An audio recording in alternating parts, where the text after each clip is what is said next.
Hello and welcome to Sorry You Went Viral. This is the show that's all about the stories that have been really setting social media alight over the last week or so, and crucially, the human side, the human being often behind those stories. My name's Hannah. And I'm Tim, and coming up later on the show, we'll be speaking to Travis Orndorff, son of the very famous WWF wrestler Paul Orndorff, Mr. Wonderful, what a name, about how setting up tribute accounts in his late dad's name has helped him kind of reconcile a bit with his dad's legacy, but also really helped him overcome his rift with fans. So, Hannah, I'm sure you know last weekend social media dominated by no, clearly not, by the football, the end of the Premier League season, which is fine.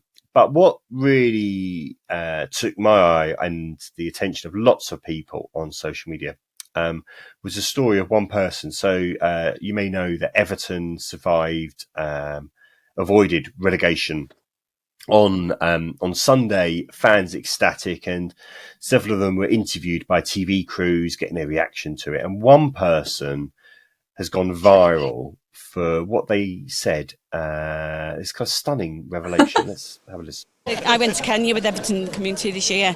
That's how much I love my club, right? And they have just rewarded me. Jenny Baines! Jenny Baines!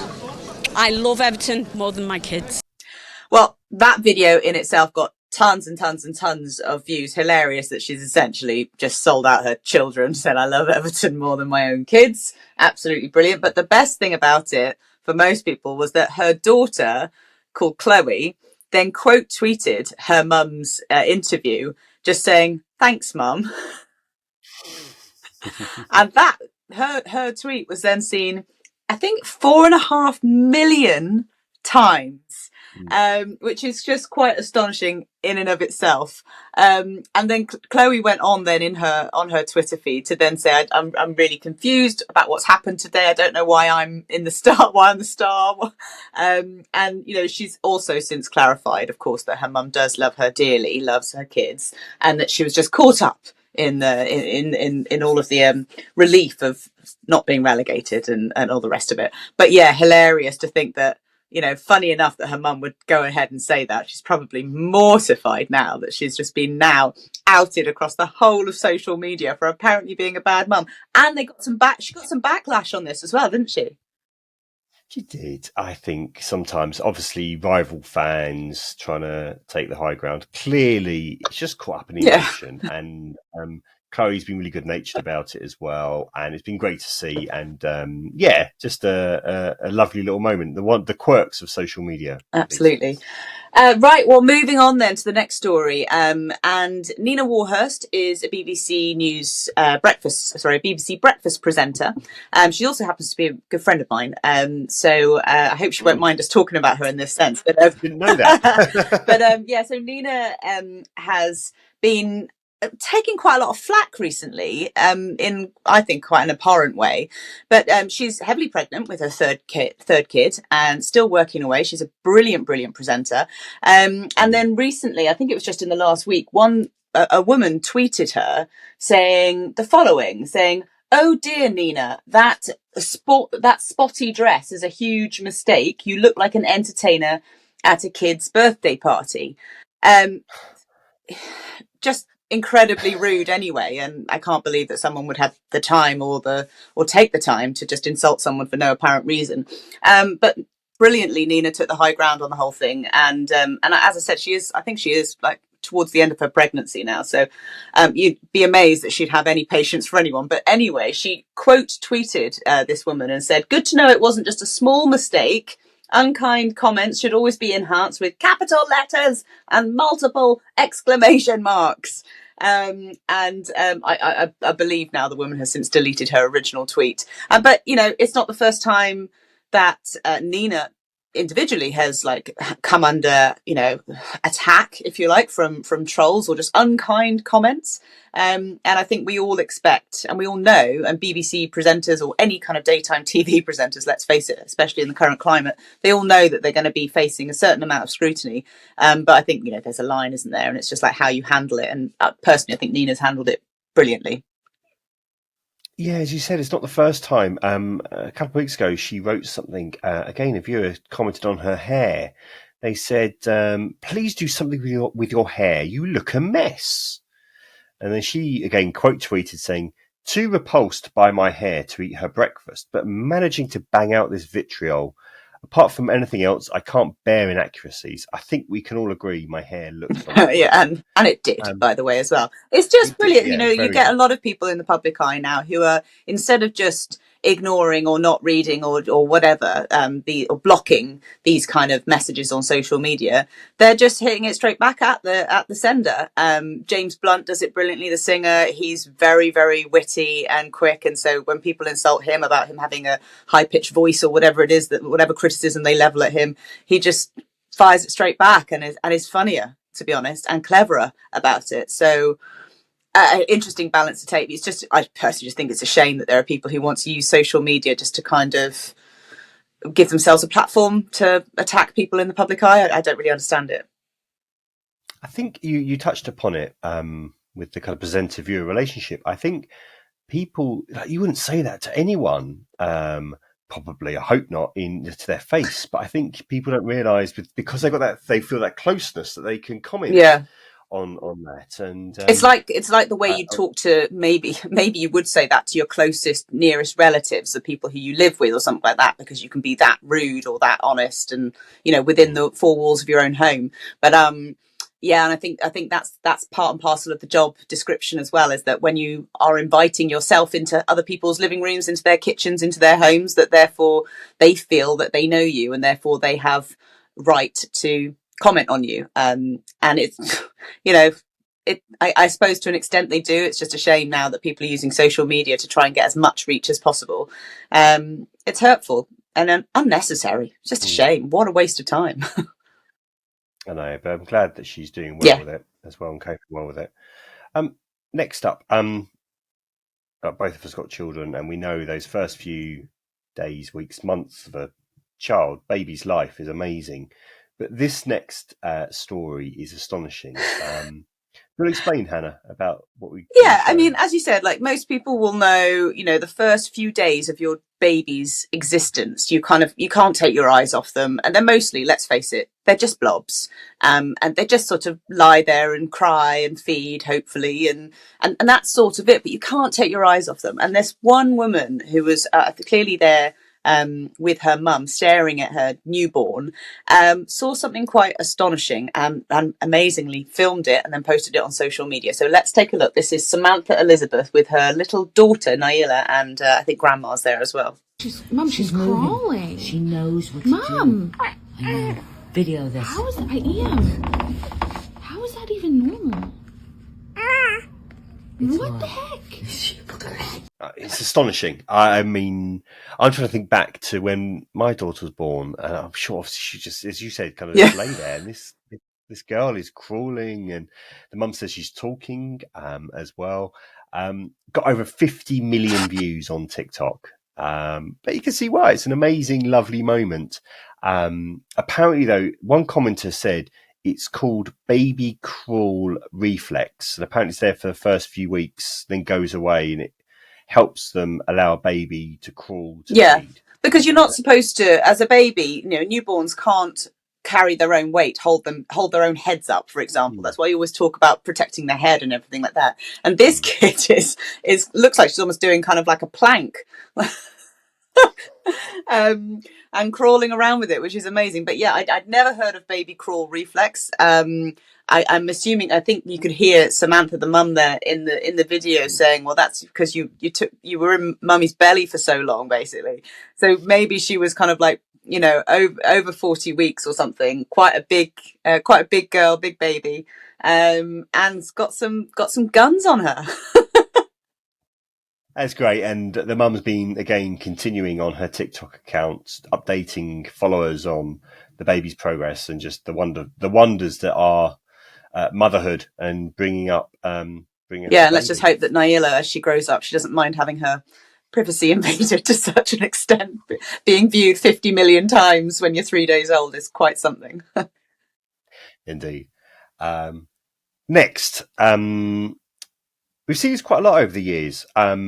People, setting up accounts, pretending to be other people or spoofing people. But there's been an account over the last few years that's really kind of taken Westminster and political audiences alight, or set them alight. It's called the Secret Tory. You may have heard of this account. It's covered in the news this week. So, this account purported to be a secret anonymous Conservative MP, spouting quite outrageous at times claims and criticisms and snipes at his or her colleagues, supposed colleagues, and other things going on. And lots of people shared, commented, liked it. It's got about 200,000 followers. But this week, the account has been unmasked. Now, I'm not entirely sure whether, they were outed, someone worked out who they were, or whether they just decided enough was enough. But the person's come forward. His name is Henry Morris, a personal trainer. Doesn't look anything like what I think a Conservative MP would look like. And he did some interviews this week to explain exactly why he decided to reveal who he really is. Too many people out there who are quite eager to believe what's obviously complete nonsense. There's a lot of fake news out in the world, and I felt like I was contributing to it by muddying the waters, and I thought I'd take a step back. And I'm still going to carry on. I reckon, unless there's some weird alchemy about pretending to be a Tory MP that makes it really funny, I reckon I can carry on doing it with as straight bat as Henry Morris. So this account of Henry's set up. He said initially set up parodying Mark Francois, Conservative MP, during Brexit, and he was bored of between training clients in the gym, and he, we know how divisive Brexit has been on social media, particularly on Twitter, and you can see why something like this would catch up, would be so popular online. And he said. Also told the BBC, if people feel cheated, I'm not a real MP. I'd like to say I'm sorry, but I'm not. It's got more to do with the behaviour of the people sitting in Westminster than my skills, as he calls himself, a con artist. Yeah, well, it's not the first time that politicians will have been like, the subject of political sketches. We've had Spitting Image over the years, and there's all of these like songs and raps that take various speeches and sound bites from various politicians, and then they go viral as well on when they're kind of like mashed together. So I'm sure the Conservative Party will be quite relieved now that he has either outed himself or been outed, because he's had quite a lot of he's had quite a lot of material to work with the kind of the Jacob Rees-Moggs and the Borises of the Tory party. So yeah, I suppose what's interesting though is that he's done really well out of this account. Obviously started off as a joke, but he's got a book out now as well. He's, as you said, he's got some 200,000 followers. He says he's not finished there. There's more to come. I don't quite know how he's going to go undercover again as I don't know, like a secret communist or something like that. Let's see what comes up next. But yeah, interesting. And he's also made the leap from social media to mainstream media as well over the last week since his guise has dropped. And I don't know. He probably wouldn't have expected that. But yeah, he's been on the BBC. He's been all over the place in the last week. So I suppose well done him for turning what was just initially a joke into something that presumably might actually make him a bit of money. Interesting to see some of his followers a bit disappointed it wasn't a Conservative MP or high-profile MP or famous celebrity comedian they were hoping for. So again, you can't always keep all your fans happy. And people will believe anything, won't they? If it makes them laugh a bit or something like that. Very true indeed. finally, on what went viral. Now, I know I saw on your Instagram you went to see Beyonce a few weeks ago. I did at Cardiff with some girlfriends, and she was fabulous. We were there amongst the whole beehive and having an absolutely wonderful time. It was incredible.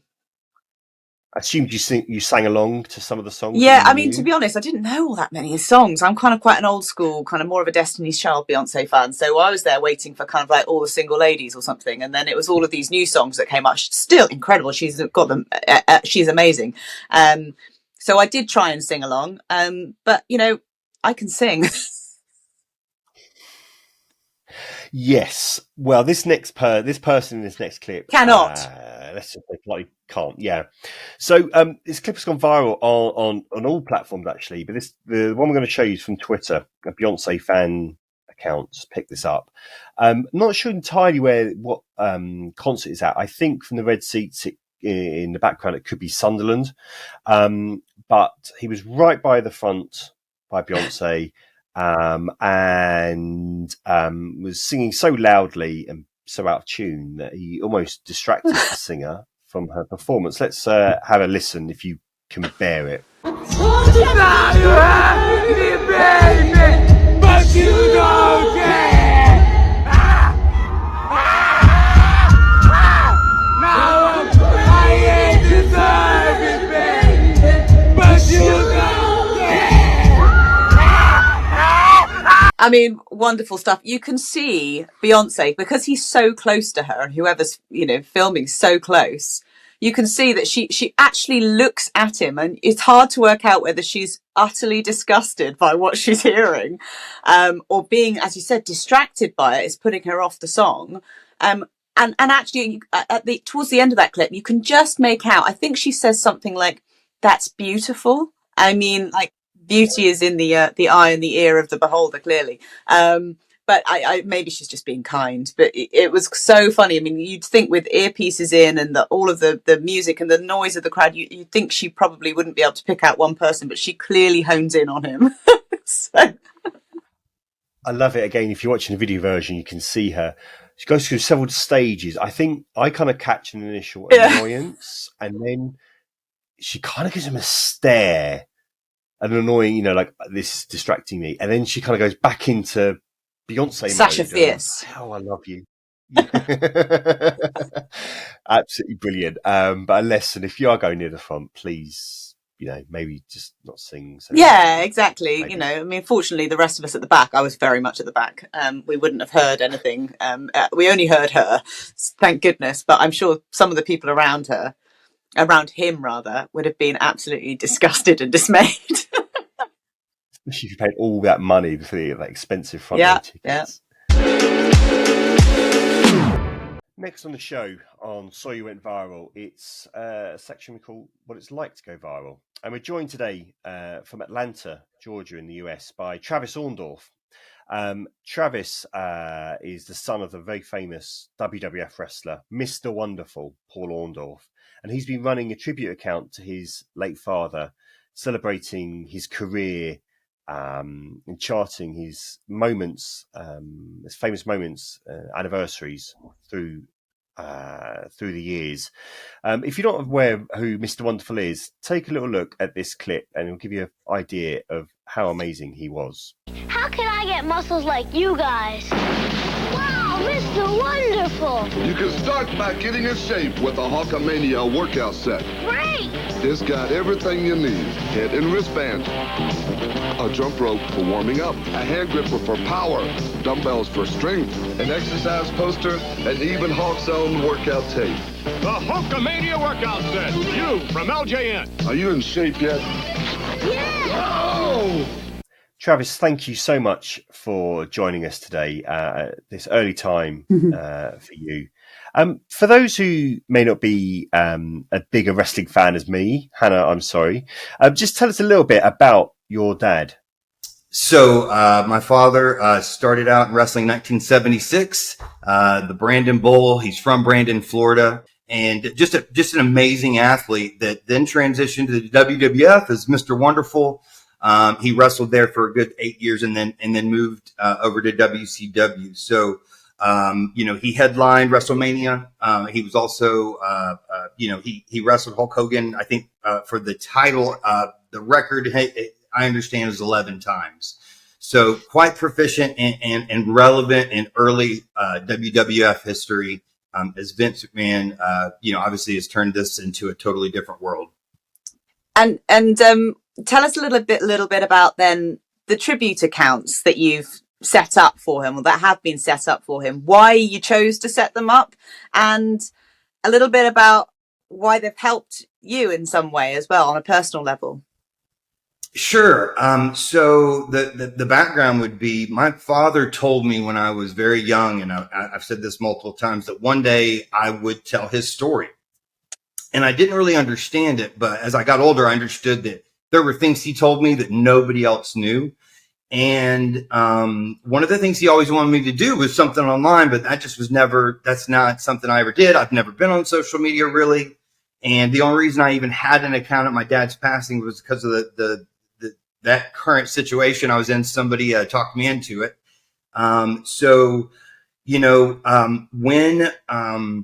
I took my father in and, went through the funeral, and I saw kind of the outpouring that I didn't anticipate, that became, I don't know how else to say it, but I wanted to write a love letter to my dad so that people could understand.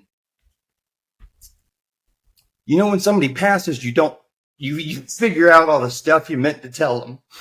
So this was an opportunity to tell that, right? So I was fortunate that a fan reached out to me and said, hey, if you will handle the communication, the messaging, the verbiage, everything, I'll do the archiving. So, it was one of those connections through a fan online.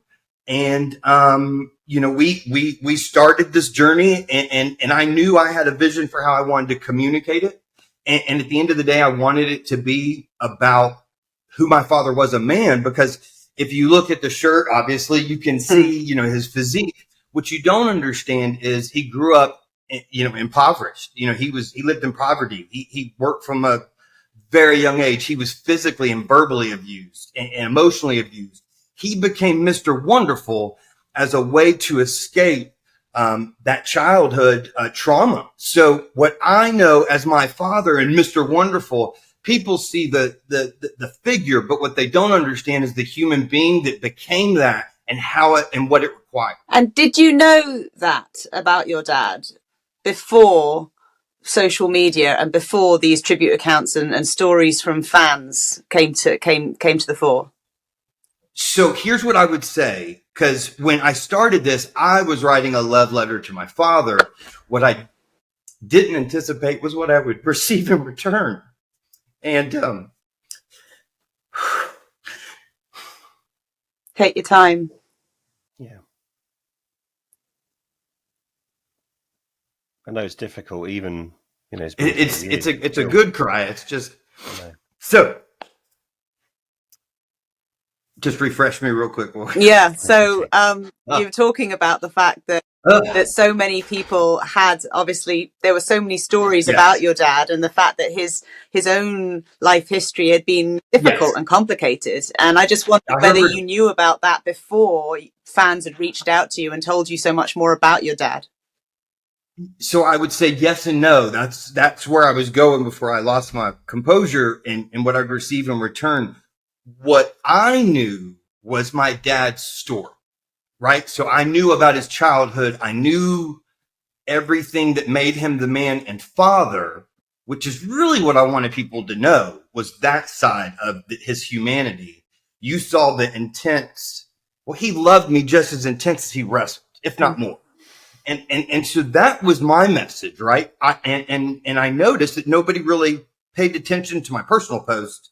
So I had to layer them in to figure out how to get buy-in so that people understood why I was doing it. And what came from it that I didn't expect from fans was, through my childhood, I could name the number of holidays Dad wasn't there, or I can name multiple events he wasn't there. He was always present, if that makes sense. I always felt like he knew what was going on in my life. So I never felt like that that distance I think some children might have felt growing up with somebody that was famous. I always felt like he was there, and I don't know why. I still feel that way. And what I found out was all those times that I was alone, missing my father, he was with other people impacting their life. Like, it wasn't like he was hanging out in the hotel room and just working out, 24 hours a day. And I remember the first story. It was from somebody that was about my age and late 40s. And he ran into my dad after an event. And my dad had a towel on, still in his tights. Like, he's getting out to escape because obviously all the hostility. And I don't think people, we had death threats. I was threatened, the whole 9 yards. Anyway, these two kids went up to him. They were 15 years old, went up to my dad and said, can we get your autograph, Mr. Wonderful? And he said, nope, but I'll take you to dinner. And he took these two boys to dinner and bought them pizza and sat there and talked to them about their workout program, why to obey their parents, how school was the first one. So, all the messages that he gave me, he gave to them. And so when you have an emptiness inside of you that you can't reconcile or don't really fully understand, receiving that brought me closure and honestly purpose behind those sacrifices that I remembered having for my father, because it felt like a sacrifice for income or for a job. But in reality, he was out impacting more lives in a greater way than I could have ever fathomed, not in just such a big level, but even at a micro level.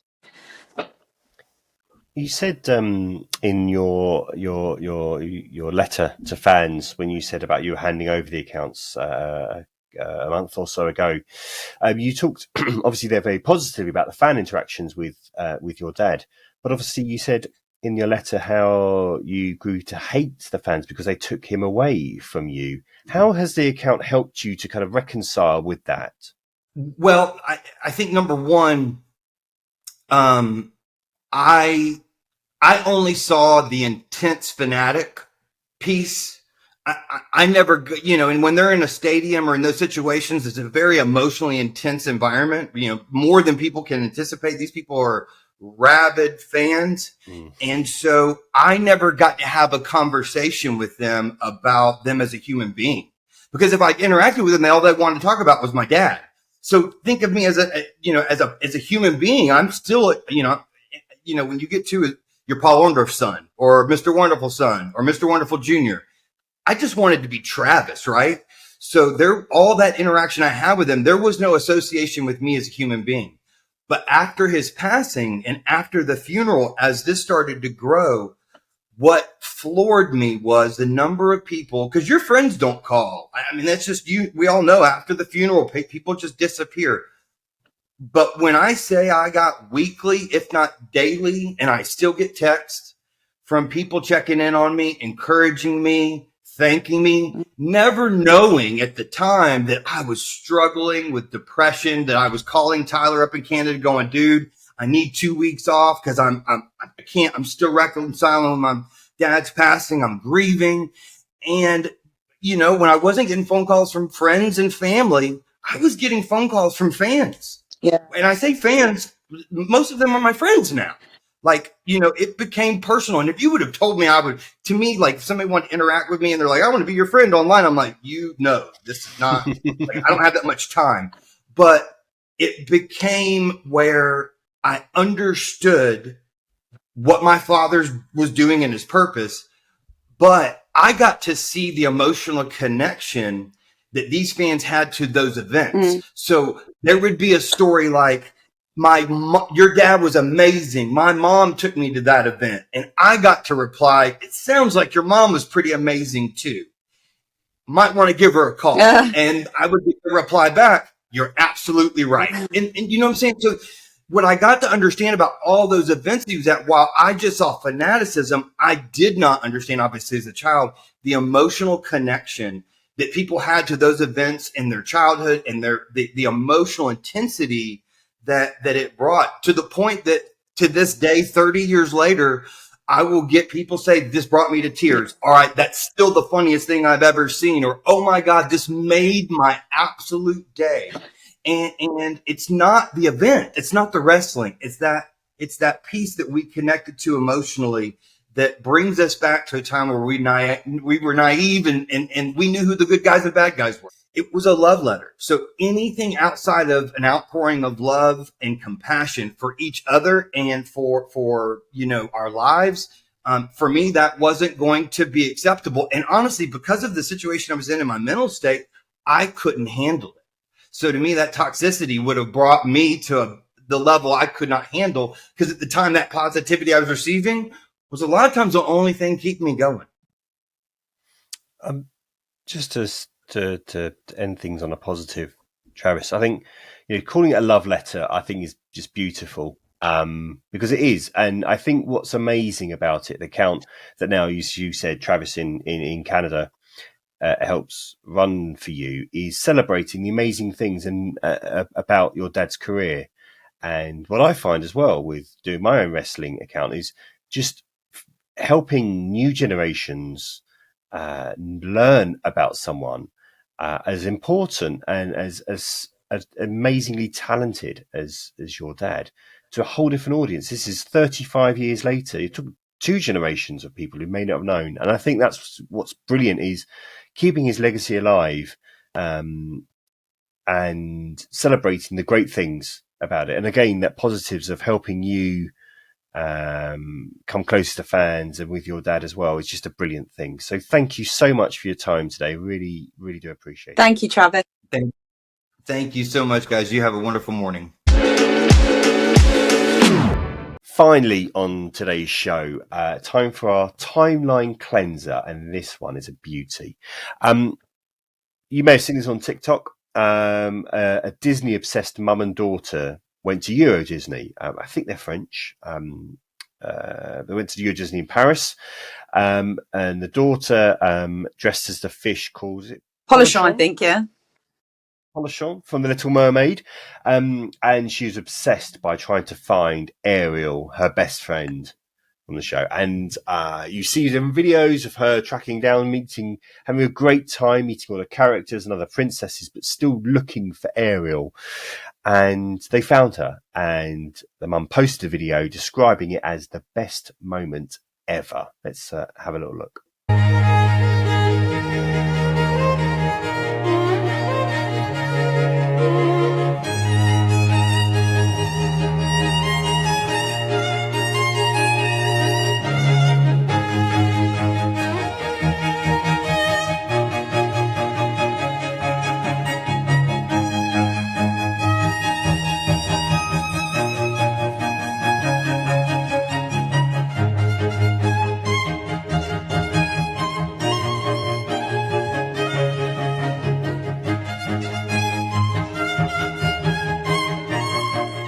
So just goes to show Disneyland, where dreams really, really do come true. And what a gorgeous thing just for the rest of us to watch as well. That video has been seen more than 45 million times.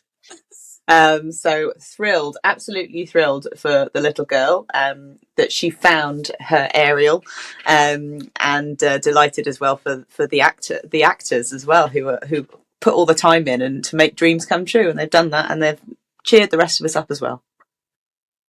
Indeed, the mum actually replied or sent the video to the actress playing Ariel, say thank you so much for this. It made our day, made our time. That's it for this week's show. Thanks to Travis for joining us. Again, please, if you are watching or you're listening to the show either on podcasts or watching on YouTube, please do rate and review. It really makes a difference to us. And again, please follow us on socials. You can find us on Twitter, TikTok, Instagram under Sorry You Went Viral. That's it for this week, and we'll see you next week.